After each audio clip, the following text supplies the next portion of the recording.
L'archéologie commence en France avec l'arrivée de l'homme qui arrive il y a à peu près 1 million d'années et l'archéologie dure jusqu'à maintenant.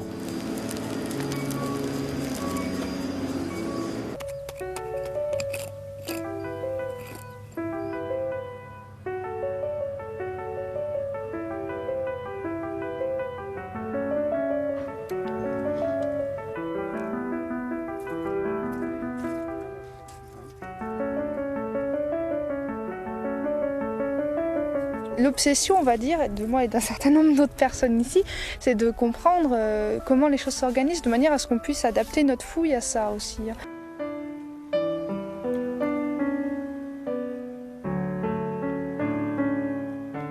Un des apports principaux de l'archéologie, c'est de nous faire connaître toutes les époques que l'on appelle la proto ou la préhistoire, pour lesquelles toute documentation écrite nous manque. Et s'il n'y avait pas eu l'archéologie, eh bien, on ne saurait rien de l'origine de l'homme, on ne saurait rien du paléolithique, du néolithique, des âges des métaux, en tout cas, en ce qui concerne notre pays.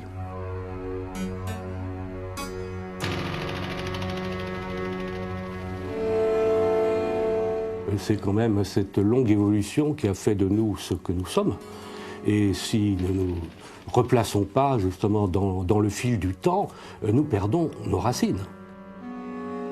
C'est quoi, c'est une languette de chaussure qui est remontée? C'est une boucle sur l'extrémité proximale du tibia.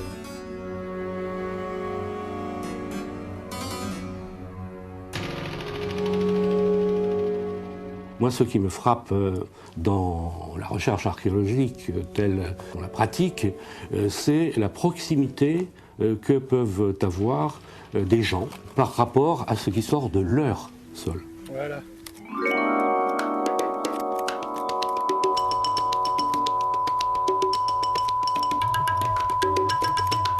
L'archéologie n'arrête pas de progresser parce que les différentes sciences de la nature, par exemple, progressent.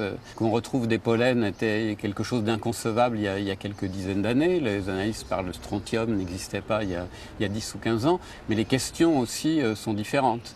Avant, on cherchait plus des trésors ou un site donné. Maintenant, on essaie de reconstituer une histoire totale, la manière dont était occupé le territoire, les terroirs, la manière dont ils étaient organisés, les relations entre l'homme et son environnement, comment il exploite un paysage, comment il le surexploite quelquefois au point d'être obligé de l'abandonner, et comment sur le long terme on arrive à reconstituer cette histoire très complexe des relations entre l'homme et l'environnement.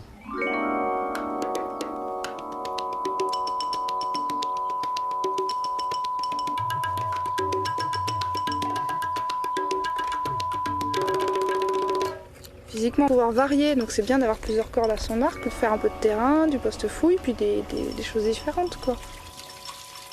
Ça va du lavage du mobilier à son inventaire, son tri, sa description, et puis les plans, faire les plans, et puis moi, toutes les analyses vont avec ce qu'on a fait sur le terrain.